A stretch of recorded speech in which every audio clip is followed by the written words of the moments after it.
முக்கிய செய்தி. ராணிப்பேட்டை மாவட்டம் சோளிங்கரில் செய்தி சேகரிக்க சென்ற செய்தியாளரை தவிக எம்எல்ஏ தாக்கியதாக கூறப்படுகிறது. இதுகுறித்த முழு விவரங்களை வழங்குவதற்காக எமது செய்தியாளர் கிரண் இணைப்பில் இருக்கிறார். வணக்கம் கிரண், முழு விவரங்களை பதிவு செய்யலாம்.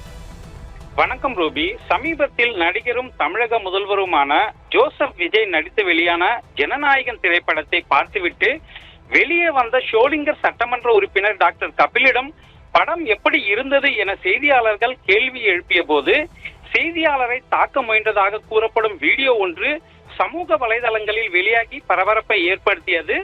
அந்த சம்பவம் குறித்து பல்வேறு ஊடகங்களிலும் செய்தியாக வெளியானது.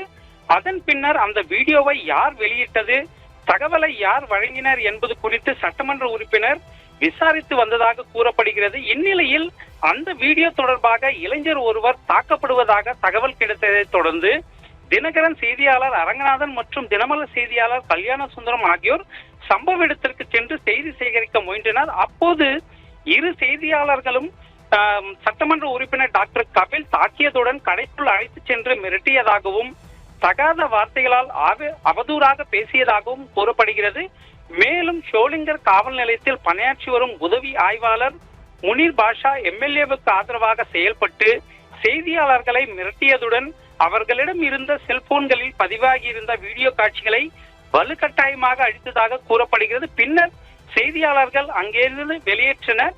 சம்பவம் குறித்து தகவல் அறிந்த பொதுமக்கள் அப்பகுதியில் திரண்டதால் பதற்றமான சூழ்நிலை நிலவியது.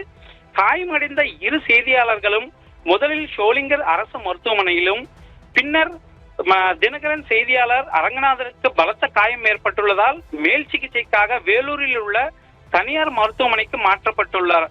இந்த சம்பவம் குறித்து பத்திரிகையாளர்கள் மற்றும் சமூக ஆர்வலர்கள் கடும் கண்டனம் தெரிவித்துள்ளனர். ஆட்சி பொறுப்பேற்ற பிறகு செய்தியாளர்களை மிரட்டுதல், தாக்குதல், காவல்துறை மூலம் அழுத்தம் கொடுத்தல் போன்ற செயல்கள் அதிகரித்து வருவதாகவும் இந்த பத்திரிகை சுதந்திரத்துக்கு எதிரானது இருப்பதாகவும் அவர்கள் குற்றம் சாட்டியுள்ளனர். ரூபி,